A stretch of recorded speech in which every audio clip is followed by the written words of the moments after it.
Good evening. This is MindPlore with Carla and Friends. You have to understand, I do a lot of shows and I need to think sometimes where I am and what I'm doing. And we are here to talk about gratitude. I knew that I lost one of my guests because he said, I am not feeling well. So Neville Gaunt, I knew wasn't going to be here, but we've been waiting for Krueger, who was usually on time, and I haven't heard from him. And something must have happened because Kurt is very punctual. In fact, he's usually waiting for me to be here when I come, and he's not here. So it is me and Jeanne for the moment. Hopefully Kurt will come and we'll bring him in and we'll be very happy to have him here. But if he doesn't, you're going to listen to me and Jeanne talk about thankfulness. And Jeanne, I am feeling a lot of gratitude and a lot of thankfulness right now. And I am very, very happy to be here. And I need you to talk and do your quotes and give me a moment to get this on Facebook because we are not quite there yet. We will be there in a moment, but I need to get the YouTube link, which I am getting right now. Well, great. I thought today would be a good day to listen to the philosophers talk about gratitude because it's such a big subject. So I started with our classical author, Charles Dickens, when he says, reflect upon your present blessings, of which every man has plenty, not on your past misfortunes, of which all men have some, which is, I think of as a great equalizer quote. We all have misfortunes, but if we look at our blessings, we've got plenty of them. We just need to focus. I love that. And that's what I hope we talk about today.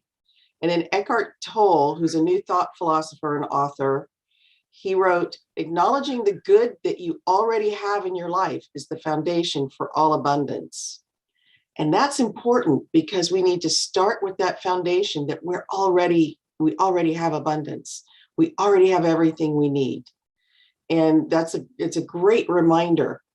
There are a lot of philosophers who will talk about that, but that puts it in concrete terms.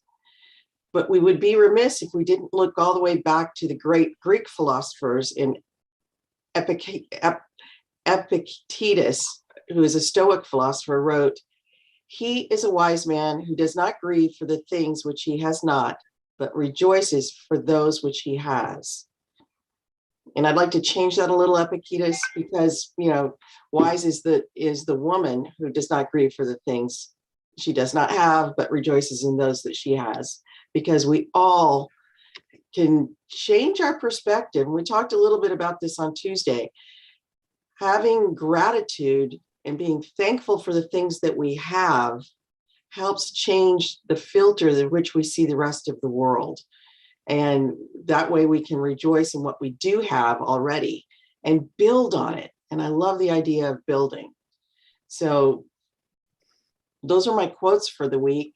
And I'm really happy to be here on Thanksgiving here in America because it's a tradition that started, I think it actually started in the late 1800s. We practiced it for a long time, and our historical mythology talks about the Pilgrims at Plymouth Rock having the first Thanksgiving with the Indians. But we have a rocky history, and tomorrow's Indigenous People Day, which is a great thing as well. We have a rocky history. I think every country does. But the idea of giving thanks started far, far, far in the past. And it's a good practice, no matter what your history is. Like I said, it changes the filter that you see the world. especially if you are going through a crazy time, crazy chaotic time with a pandemic for 2 years, it's really important that we take time to be thankful for those around us, for those who give us gifts and we don't even realize it. Sometimes for those that we're angry with, because those are gifts that they give us. You know, the things that cause us to be frustrated and angry are usually things we need to look at in ourselves and then heal them, and then we can move forward. Does that make sense, Carla? It definitely does, and I need a little more time to get this shared out on Facebook. Okay. However, it makes so much sense. We don't realize that we have everything within ourselves. And what's within ourselves is what makes the world go around. And when we begin sharing that out, then it begins to make sense. I've already gotten a message from someone, and I'm sure it's Huang saying, "We don't see you on Facebook. We are sharing it out right now.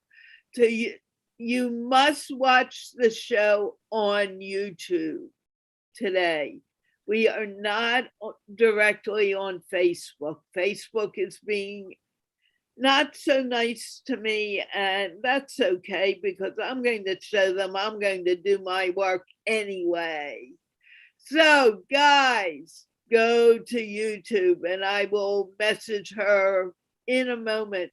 But gratitude is what life is about. Our world begins within ourselves and moves out as we begin to move throughout the world.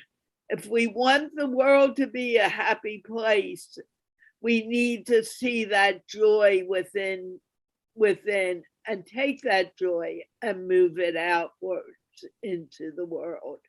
Jeannie? That's an interesting thing to say, because yesterday I saw an interview with Neil deGrasse Tyson, the astronomer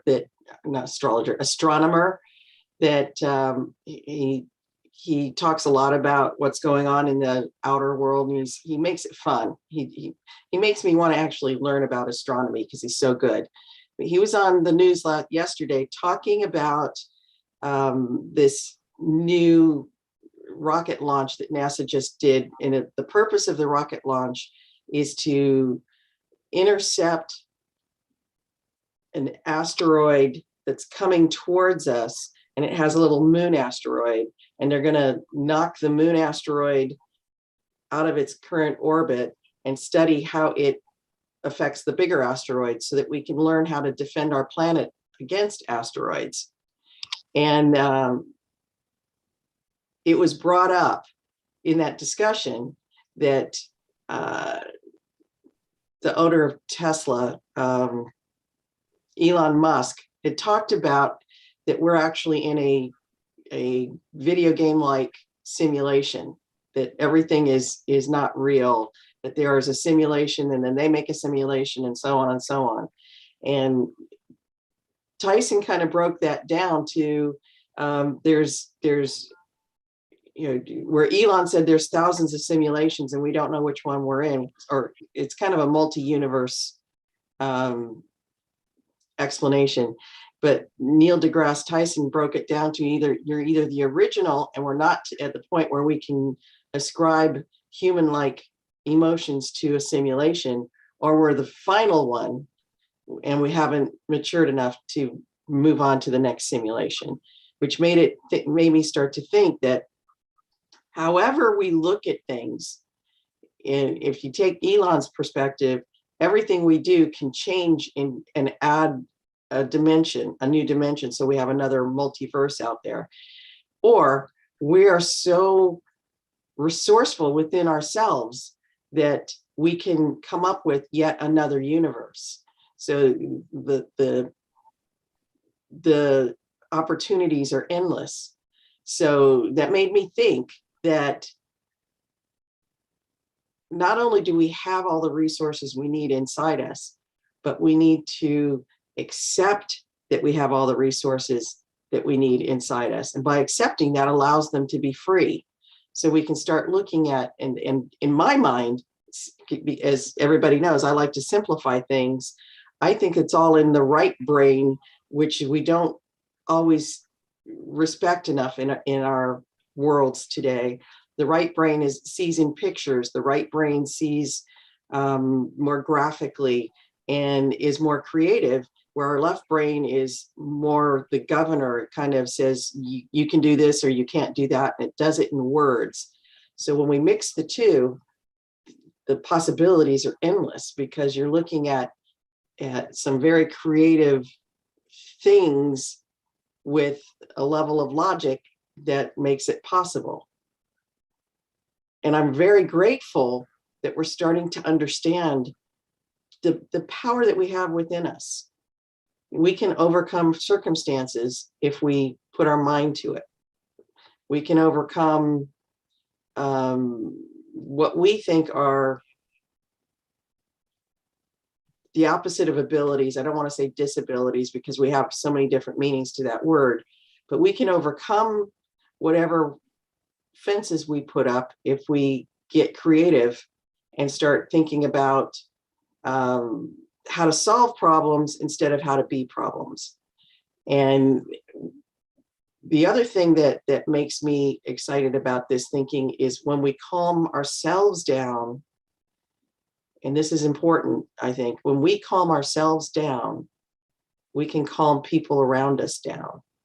And when we're all calm, then we can let that creativity come. So it kind of feeds upon itself. This gratitude that we start working with can feed upon itself and help us grow. And I hope Kurt jumps in, because this is about the time he would talk about his meditation about, everything in peace, peace in everything, where he rocks back and forth and does this gesture. So you're sending peace out into the world and you're bringing peace in. Those little things may seem like minute things that will never change the world, but it's those little things, when we recognize them, that does change the world. And that's where we really need to be grateful. We have a power within us that we don't always recognize. And when you're talking about that power within, most of us don't realize we're so attuned to the world that we are looking at, the world we see, that we forget that there's a silent basis to what the world is. Our world starts, there's different levels of our world, there's different levels of our consciousness. And the first thing we see, we open our eyes and we think that the table next to us is our reality, or the house that we live in is our reality. But that house, or even where we live, that reality would not exist if our minds didn't exist. So if we decide to think in a positive manner, then our world becomes positive. If you talk to some of the people, people got really scared when COVID came about, and for good reason. You don't want to get it. I wouldn't want to get it. But this is what actually started the show. I was talking to Leif Edmondson, and he said, Carla, you had some good thoughts. Why don't you start a brain gym? And it changed from brain gym because someone had already bought that title, and I had to get something that was new. And a young lady by the name of Rehan Fatima came up with putting Mind and Explore together, and it became MindPlore. And that's how she was 12 or 13 at the time. Oh my. Gave us that name. And I thought it was so beautiful that I named the show MindPlore with Carla and Friends. And it shows how if we just go quiet and think for a moment, let go of those thoughts, the world is going to become what we want it to become. The world is going to become more full, more complete. And isn't that cool, Jeanne? That we can make the world, we can make it what we want. And that it's just because of how we think and our own mindset. I was in a workshop a few years ago, somewhere around 2008, when we were going through the housing crisis and what they like to call the Great Recession.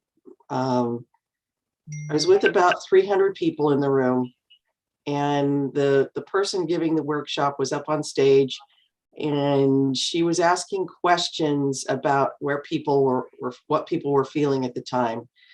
And of course, nobody watching will believe this, but I tend to be shy in those kind of situations, and I sit quietly. And one of my friends— You're kidding. Absolutely not. I'm not. But one of my friends said, "You're not shy so much as you like to observe." So I'll say I was in my observation mode, but I was listening. Yeah, I was listening to everybody, and there was a lot of fear and trepidation. This is a room filled with entrepreneurs who are looking for ways to bring in some cash flow because life got tough. And they needed to, do things like pay mortgages and buy groceries. And I was overwhelmed by all the fear that I was hearing. And the first thing that came to my mind, and I actually stuck my hand up and stood up, and I was surprised that I did that. And she called on me, and I said something to the effect of, we all need to stop swimming with the stream and just going, the downward spiral. The stream always goes towards the ocean. And we know that if we make it to the ocean, we're going to drown. And instead of being fearful, we need to turn around and swim upstream. And she said, "What do you mean by that?" I said, "We need to change how we think." And that's what's really bothering me, is everybody's filled with fear right now. And we need to take a step forward the other way and build the businesses that we want.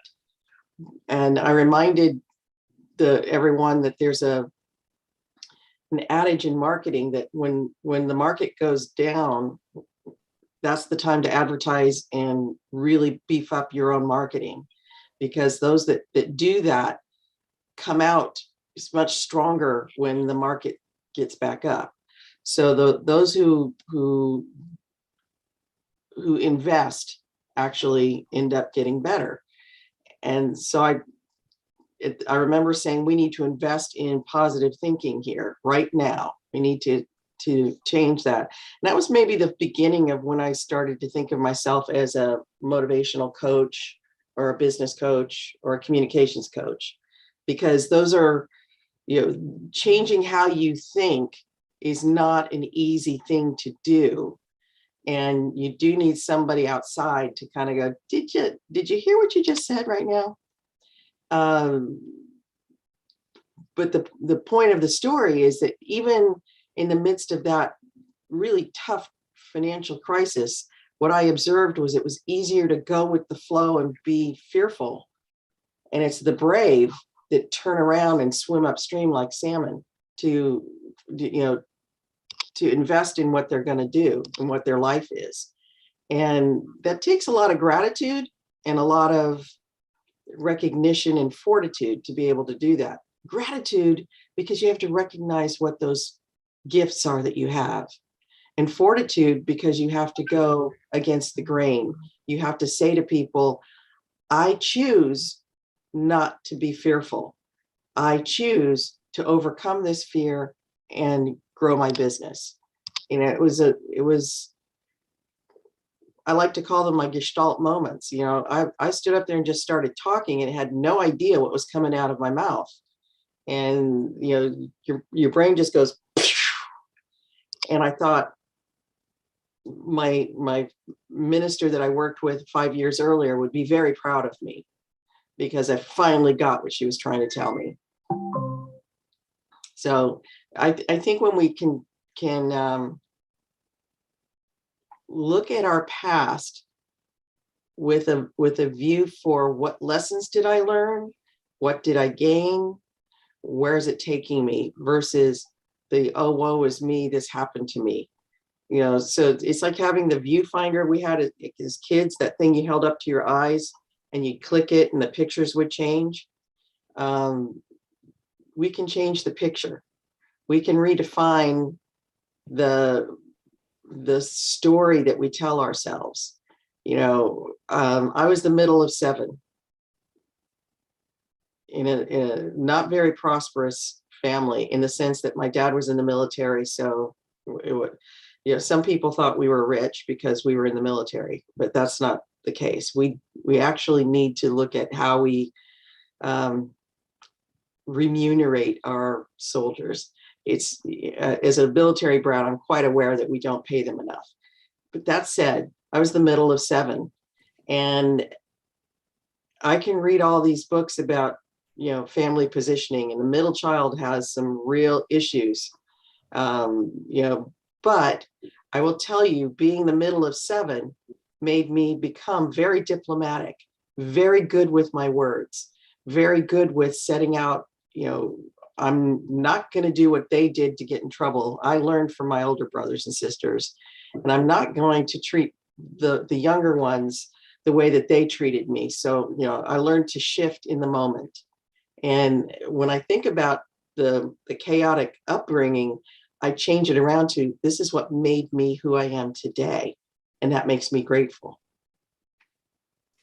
Despite when I go to dinner with family, I'm going to learn all about the things that I used to do wrong, especially the cooking things. I'm going to laugh with them because that's who I am today.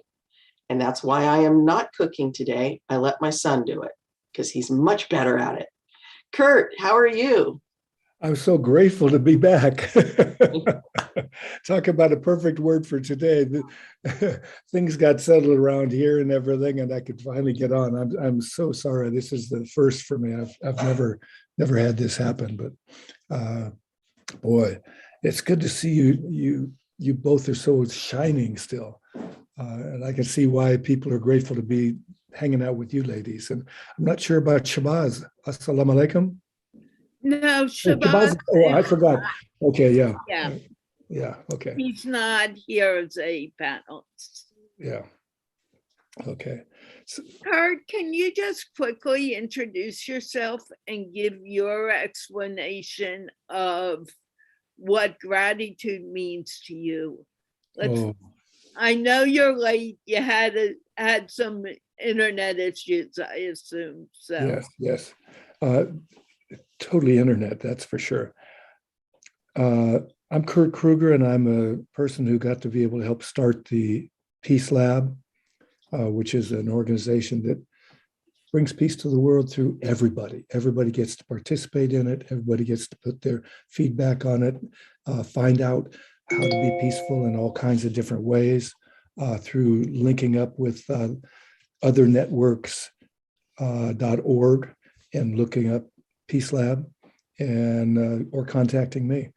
And I'm here to serve because we get to serve love and we get to be able to serve humanity in any way we can. And I've been a person who taught peak performance practices all over the world on 5 continents, as well as stress management. It's a beautiful thing to be able to serve up peace everywhere. Imagine if we used the amount of money that we use going off into space to create peace on earth, to help the homeless, to help all these different issues, and to create a thriving life. So that's what I'm about. And grateful, gratitude. Oh, gratitude is being able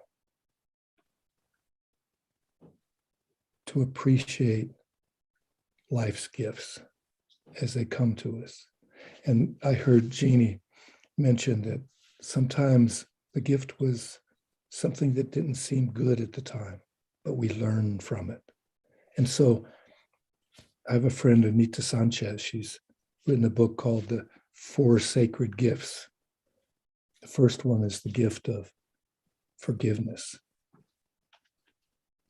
And she learned that once you forgive, you can actually be grateful for having been able to get through the thing that caused you to have to forgive, and to be able to learn from it, to be able to grow from it, just like Jeanne said.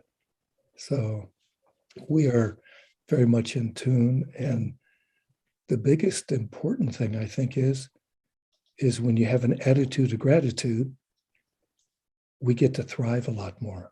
We have more smiles. And it's a lot better than going around like this in the streets of Los Angeles or wherever you are. It feels better too, to smile and have gratitude for seeing that person and maybe talking with them, the one that's the grumpy one. How's your day? And it might just change their day. And they can be grateful for us just saying that simple thing. A little thing can do wonders. So thank you for having me here. Reminds me of a story, Carla, that I read in one of the earlier Chicken Soups for the Soul books that came out. And I won't remember the whole story, but the gist of it was it was written by a woman who was in an accident.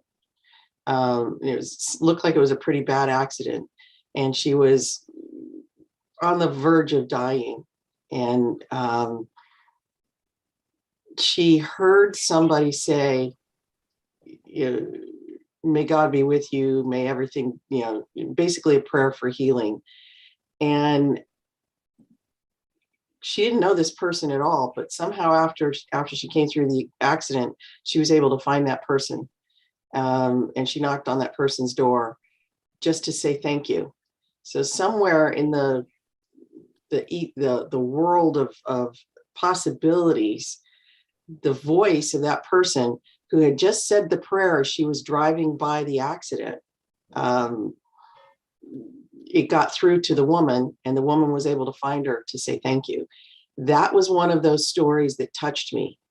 Whether you're the woman in the accident or the woman who is being thanked out of the blue from somebody you don't even know, what it illustrated to me was that our actions is as simple as giving a smile to somebody who might, kind of look like a grumpy Gus on the corner.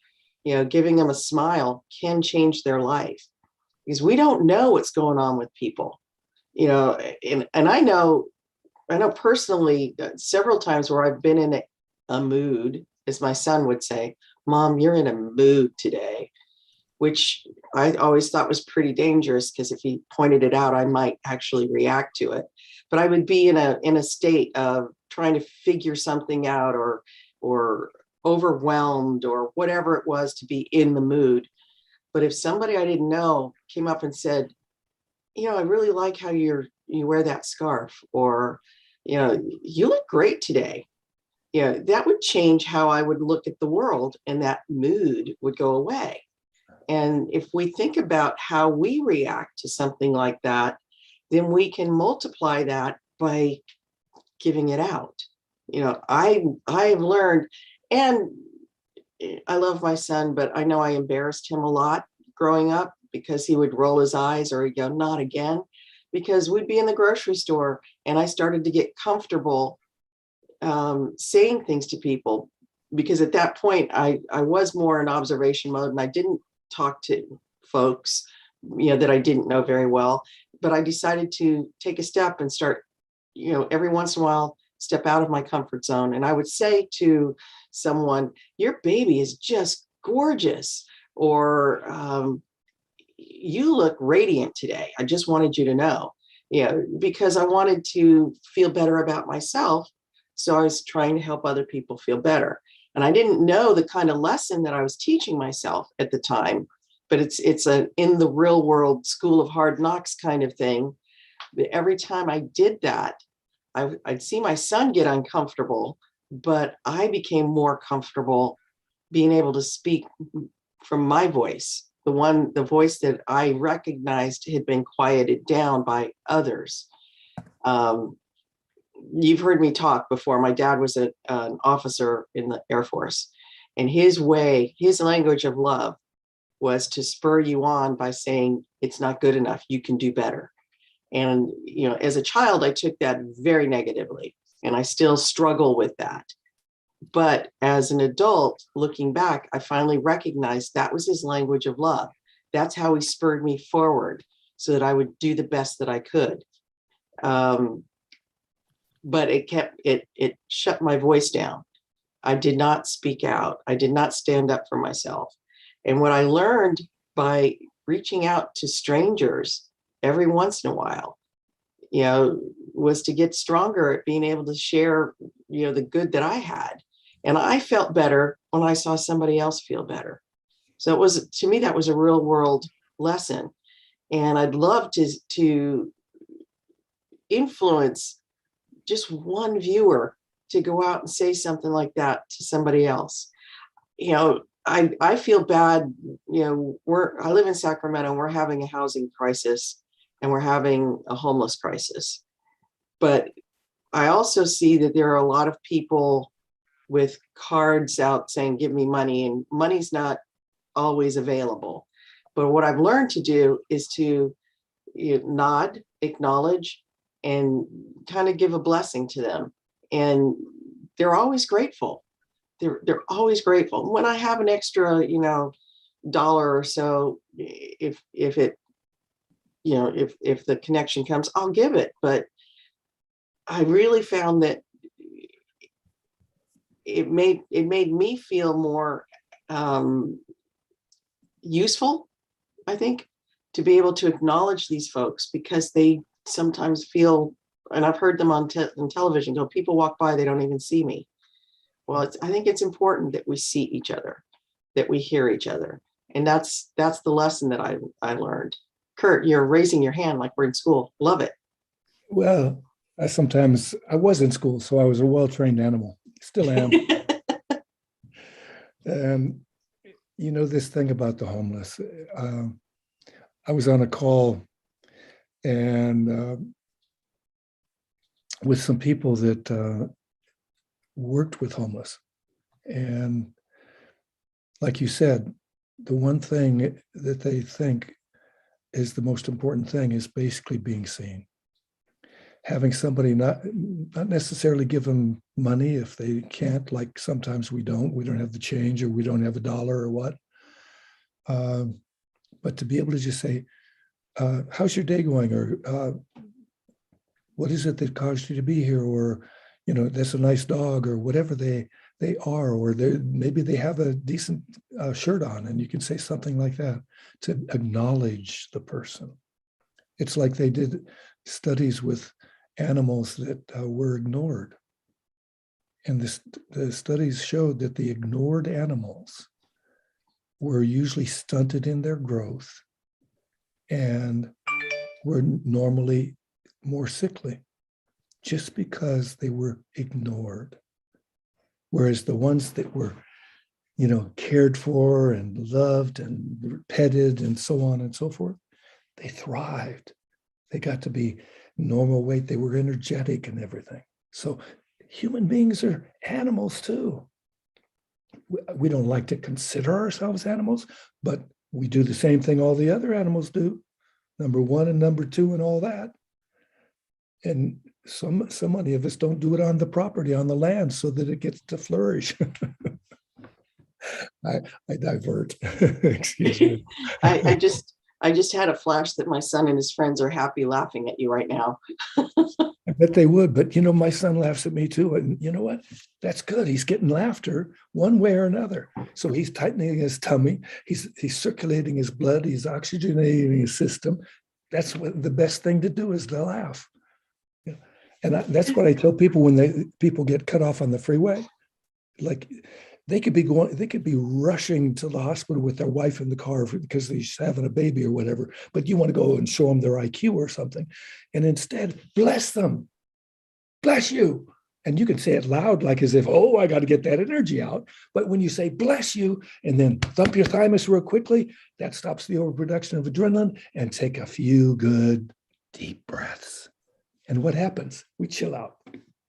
That's the story I have when I learned how to meditate. The therapist that was working with me, she was a hypnotherapist. She said, take 3 breaths every time you're at a stop sign or a stoplight. Take 3 deep breaths. Just get used to it. And then one day I was driving, and my son was next to me. He was maybe 3 or 4, and he was kind of used to. If somebody, somebody cut you off, there would be certain words that were said that probably shouldn't ever be said in live broadcast. And this one time, somebody cut me off and I had to slam on the brakes. And I took a deep breath and I looked at him and I was like, obviously somebody needs to get somewhere 5 seconds faster than me. And I started laughing. And my kid starts laughing with me. And that's when I noticed, I actually didn't notice my behavior change until his behavior changed. And I noticed that it was working. I wasn't all kerflumped with anger, or tension. I would drive with white knuckles. But now I'm laughing and my knuckles are not white anymore. And I'm just like, okay, we're going to get there, but we're going to be safe, And I'm laughing because my kid is laughing. And one thing I can tell you, and I'm reliving it now with my grandson, the laughter of a small child it's a miracle every moment. It changes how you are in the world. And so when my son starts laughing and I start laughing, and all of a sudden I am probably the safest driver ever because I've slowed down and I'm letting everybody in because I'm not in a rush. And those are the moments that I like to think about when I start to think about gratitude, because those are the moments of heaven, what I call heaven. Because, we get to choose. Are we grateful or are we not? Are we happy or are we not? It's like when you're bringing up a little one, do you want the red shirt or the blue shirt? You don't say, what shirt do you want? Because there's infinite possibilities. They're going to look at you like, you're crazy, Mom. I'm not picking anything. So you come down to a much more simple, red or blue. Well, do you want to be happy or do you not? So when I talk to people about Stephen Covey's between the stimulus and the response, you get to choose, I call that a superpower. We change our life when we're aware of that little nanosecond of time. And I say you get to choose heaven or hell, chaos or emotion, being thoughtful or being reactive, So I like to remember those moments where you're just laughing with abandon, because those are moments of heaven. And we can be living in heaven today if we continually think gratefully about the things that we have and the places we're going. I'd love to write a novel. I keep telling myself I'd love to write a novel. Yeah. But I think of the joke with the lotto ticket, with God saying, lady, buy a ticket. It's like, write the story. I'm going to probably end up writing something nonfiction because that's where my skills are. But, I wallowed for many years. Like, I can't think of a story to write a novel. Well, you know what? I've written probably the equivalent of 5 novels in some of the business writing I've done. you know, and then I started to look at it differently. Oh yeah, I am a writer. I'm just not Mary Higgins Clark kind of writer. I'm a different writer. And then I become grateful for the skill. So changing the filter has been really a positive thing for me. You know, the Pythagoras had a great practice for his students. Pythagoras was a great philosopher and mathematician. Every night, his students would sit down and just before they go to bed, they would write on a sheet of paper on the left side all the things that happened that were not so good. And on the right side, they would write down all the things they were grateful for that happened that was good. They would then tear up in fine pieces the stuff that they learned from. And that's when they tear it up, they say, thank you for giving me a little bit of an education. And then they look at reread what they're grateful for. And then they would take another sheet of paper and plan their next day according to what is most necessary, putting in what they call the big rocks, the most important things first, when they needed to be done, and so on. So when they went to sleep, they were free of the past day. And they looked at what it is that they got to do the next day. Now, what happened in their sleep? They were digesting it. They were seeing it happen. They were knowing the optimum results, preparing the person for their next day. It's a very powerful practice. It's in this crazy book, Winning Ways for Living. I thought I'd just give that a plug. I'm grateful that you show something every time we talk, Kurt, that I want to point out to people. As an author and a writer, I've learned that authors have to do their own marketing, and you make it look easy because you've always got the book right there, and you always find a way to gracefully bring it in. So it's not like you're hawking your book. You're just saying it's here, and people can choose, do they want to get it or not? But you make it look so simple and easy that every author out there should be watching you. It's part of who you are. This is what I wrote. And then you also share the moments by identifying books that have meant something to you. And I often talk to people about do they still read, especially the younger generation. Do you still read books? And they're like, no, I listen to books, or I get all my news on Facebook. Like, you need to read a book. And I remember discovering that my son's father had a reading problem. We were in our mid-30s, and he was trying to read something, and I noticed he was it was almost like a staccato thing trying to get through this word. So I stopped everything, and I was like, do that again. And then I asked him, did things look a little jumbled? Was it a little hard? And I realized he was dyslexic.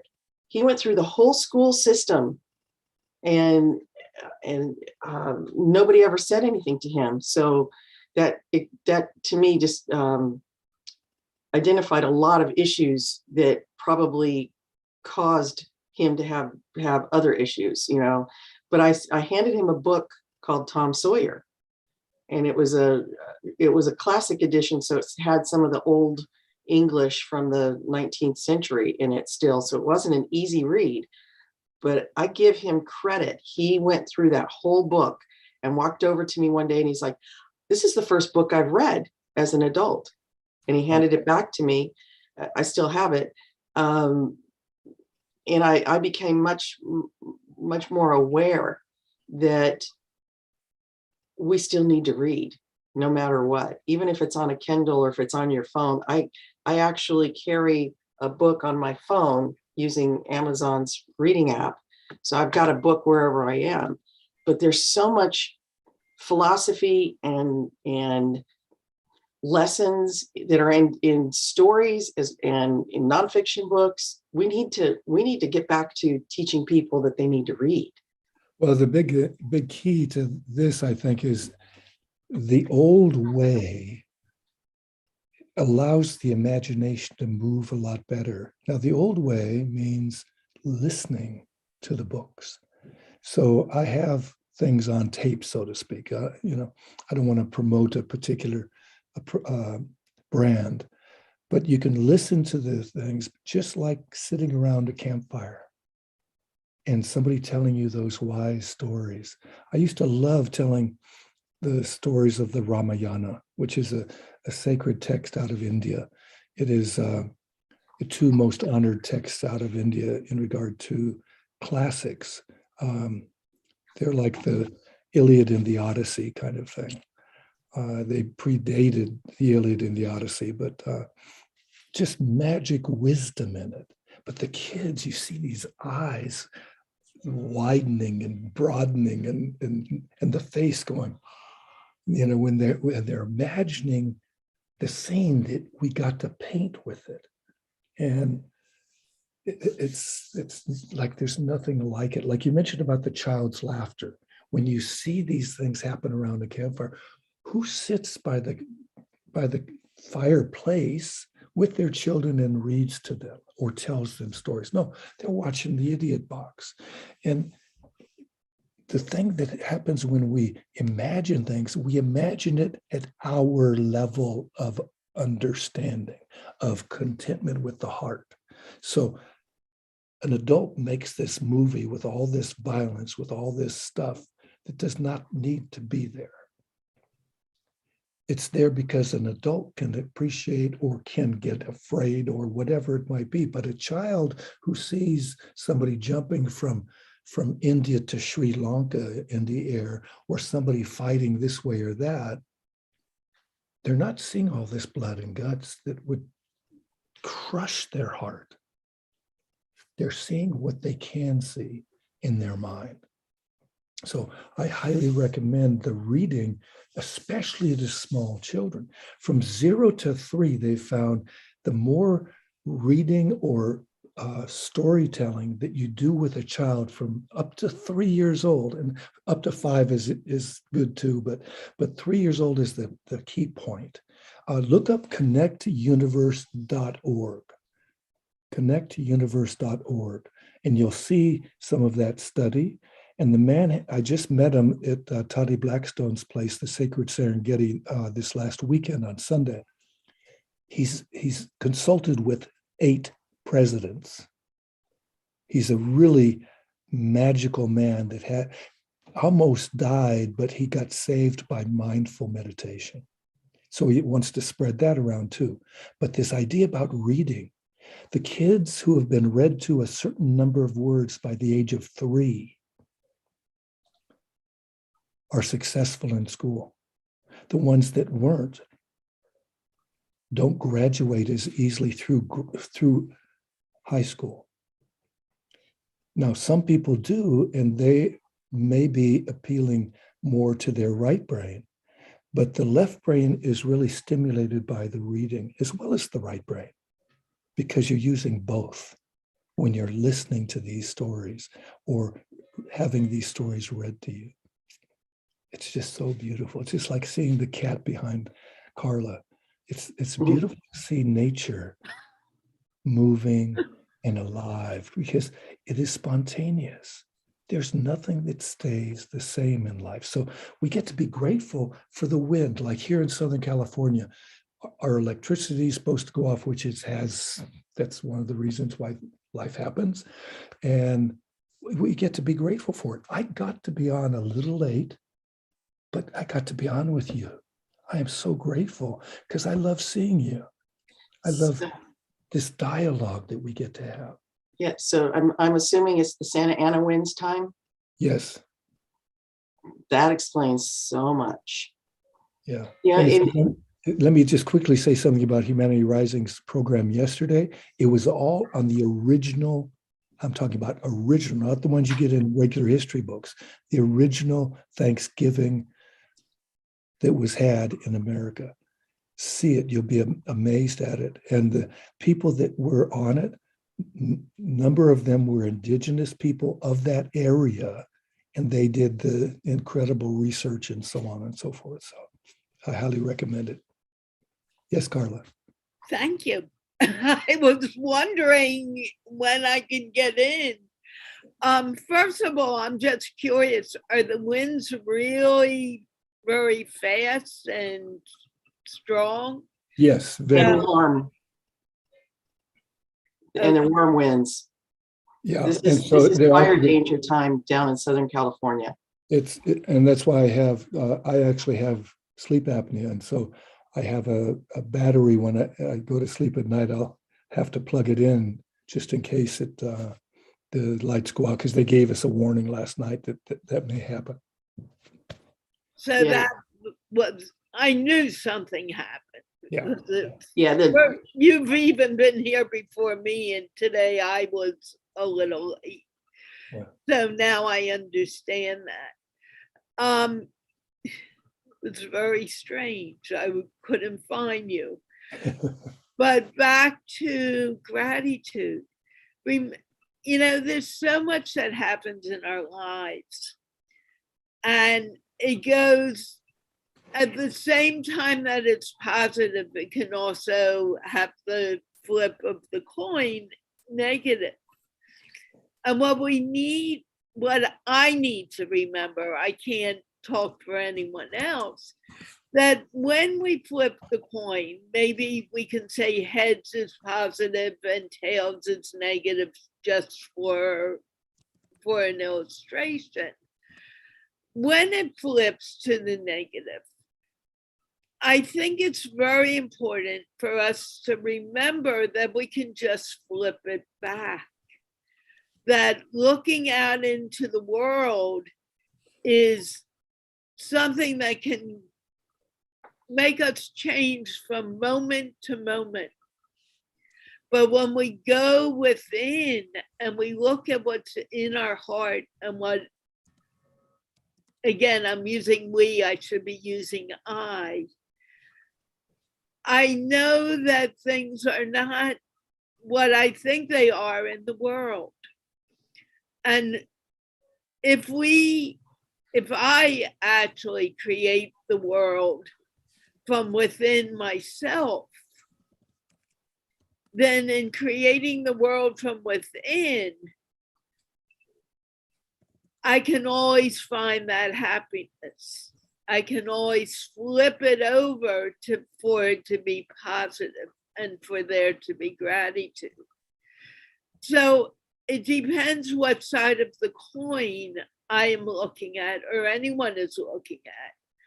If whether we see gratitude or whether we see, oh no, lack, because the abundance is always there. It's there whether I'm looking at it or not. I need to decide, make that choice to decide. Put up a post yesterday of 3 C's. One was choice. It begins with, I believe it was choice and change, and there was something else. I can't remember what the other C is, but deciding on the C's and making that choice to look at what we want to look at, we can always find gratitude in every moment. Very simply, I've had the experience of people canceling an appointment on me, and I think, oh darn, I really wanted to do that. But then I look at it and say, oh, now I can contact that person I wanted to talk to. Or now I can take a break from all of this because I need a break. It's how we look at things that make us happy or make us sad. And Jeanne, I know you've been wanting to interrupt for a while, and thank you for not doing it, but now interrupt. A couple of points. What you're talking about is perception and perspective. So I like to remind people of my personal perspective machine, my hand. You know, when I say, what do you see? You see the palm. Well, I see the back of the hand. So I turn it around. Now you see the back and I see the poem. So we get to change what we see by changing our perspective. And that then changes our perception. So that's what you're talking about. And it's a powerful tool to remember. The other thing I wanted to bring up is when you do have that negative thought or negative experience, when you look at the lesson, when you contemplate on it and you think, what is it that I'm learning here? You can integrate that into your more positive perspective because you're learning something and you're moving forward. So for example, when somebody actually told me that I couldn't write, literally that's what she said. You can't write. Why? I'm going to have to rethink how we do something. And I was devastated, but I went to somebody else that was more of a mentor to say, what's going on?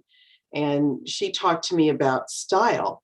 So I changed a little bit of my style of writing to make this boss happy. And I literally learned for this one person to misplace a comma or flip a letter. So and was DNA, just so she could find one little thing. And if she could find one little thing, everything was perfect. So I learned a lesson and I was able to move through it. And, now I can truthfully tell you I'm a published author. It's how you integrate that negative experience to learn so that you can move forward beyond it. And, I brought up Elon Musk's idea that we're all a simulation. There was, and there probably still is a place called Second Life on the internet where you actually would go in and build an avatar of who you are, and you could be completely different than the person you are in this world. And they ended up having a lot of the current world issues in this virtual Second Life world. But one of the things that we can do, if you think about it, we're all living in that kind of second life when we change our perspective, when we integrate and learn the lessons, so we move forward. But the last thing I wanted to say is kind of a joke, but it's not. We all think we know what we're doing. We have plans and we run up against obstacles and, what are we going to do with this plan? And the joke is, do you want to know how to make God laugh? You tell him your plans, because the plans the universe has for us are much bigger than what we can perceive. And it's until we can open our minds to that broader perception before we're aware of or able to even think about what it is that might be planned for us on a universal platform. And that means opening up our right brain to the creativity, as Kurt talked about, but also having the left brain so that we can articulate where we're going and understand where we're going, because there's some directionality in the logic of the left brain, but there's some infinite possibilities in the creativity of the right brain. So Carla, you may have plans, but God's got bigger plans. That's something I like to remind myself, because I like to be in control. I don't know about you, Kurt, but I want to control everything. I think that's an innate human survival behavior. And when we learn to be grateful for what we have and offer ourselves for even more, then we get to see beyond what our mind allows us to see. And our perception and our perspective changes. I'm a bit different because, like my dog, I don't have him on a leash. He walks, behind me or ahead of me, and so on. Because I'm like a free spirit, and I like freedom. And I wouldn't have a dog myself because of my son. We got Duke, and he's a great dog, and everything else. Everybody loves him, and so on. But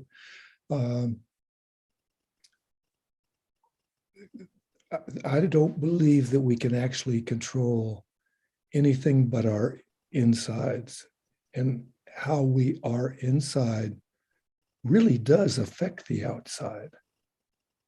And once we are in tune and resonating that love and caring,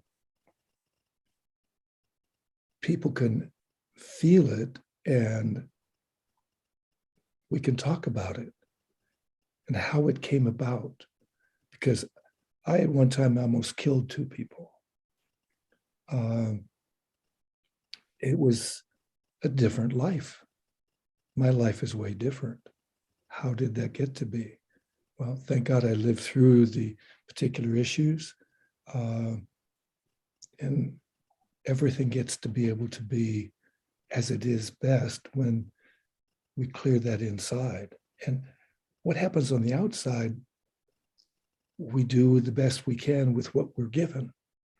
Like on the hijacked airplane, I did the best I could. Or when the gun is pulled at me at the school, I did the best I could. When I tripped and fell, I got up. When I can't even point my toes now, I can't raise my heels off the ground, but I still walk up the street. I may walk up the street with sticks, but I walk up the street. We get to live with either pain or no pain. We get to live with health or no health. It depends on our choices. And this is the one thing that God gave us. And I'm so grateful for that because I have acted that way so much. One quote that I told an officer when he was writing a ticket for me turning left out of Costco parking lot, 6:30 in the morning, no traffic at all, no cars at all between the 2 signals. He gives me a ticket for turning left because there was a no turns sign on the other side of the street. There wasn't even a signal. And I said, rules are made for the guidance of wise men and the obedience of fools. I didn't say it that way. I said it gentler. But he didn't even know I called him a fool because there was no reason for giving me the ticket. There was a reason if it was during daytime. That's different. So we get to be grateful for what it is that occurs and what occurs inside. I didn't have to be mad at the guy. I knew I was going to beat the ticket. It was an unnecessary ticket. So we live life and be joyous and thankful, talk with homeless, talk with anybody, and bring light to life. And then people will maybe be grateful that I've been around. And if they're not, así es la vida. Nobody needs to see me pick up papers up my street. There's nobody at that time of the day in my street out. I still pick up papers or trash. Why? It's where I can. I saw it, I get to pick it up. I have picked up a whole bunch of this. This is acorns. I brought it to Toddy Blackstone's Sacred Serengeti event with Sam Beard the other day. We filled up a big bowl so people could take a handful and bring it home or bring it and give it to friends to plant somewhere, wherever they are, and there will be an oak tree growing. And all it took was somebody to plant it. And Mother Nature will take care of the rest. It'll either feed the earth, or it's going to be able to feed animals, or it's going to grow. 3 options, and they're all good. So we have so much to be grateful for. I got to find all these acorns on the side of the street under an oak tree. Simple things to bring happiness. And that's actually a great message. Simple things to bring happiness, because we make our lives complex, and the complexity makes it interesting from time to time, but we forget to take the simple steps to say thank you, the simple steps to say I love you, or I see you. If there's one thing James Cameron did with his movie Avatar, it was to make it much easier to say, I see you and I hear you, and show how important that was. Some of the most simple ideas get washed over with the complexity that we crave. And, the one thing the minister I worked with for many, many years, the one thing she finally convinced me of in all philosophy, in all thoughts, systems of thoughts, when you think about God, Allah, or whatever you call him, it's love. And I remember fighting with her saying, that's way too simple. It can't be that simple. And we went round and round in a very deep philosophical discussion before I went, so what you're saying is God is love, I am love, we are love. And if we can replace everything else with just love, we'll have a beautiful world. And she said, yes, you got it. But it was a struggle. What I found interesting was a struggle for me to accept the simplicity. And I am grateful that I was able to do that, because that was one of those mind-blowing Gestalt things. And it did change my life. It changed it dramatically. Not outwardly, I didn't go, make $1 bazillion and, live in a Bill Gates mansion. Okay, that would be fun. But what it changed was my outlook and how I am in the world. And I'm grateful for that change. It was like I grew up from being the adolescent fighting the world to find my place, to actually having my place. So that makes me want to say I'm really grateful for the computer we call our mind.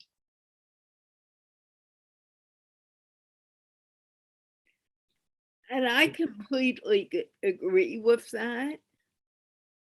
And I'm grateful for the two of you and also Zoom Manager for being here and allowing this show to happen today on Thanksgiving. And I'd like to wish everyone a happy Thanksgiving. We're really over time. So can we wave goodbye? And MindPlore will be back on Tuesday of next week. Have a great day, people. Happy Bye. Thanksgiving wherever you are. Just give thanks all the time. God bless.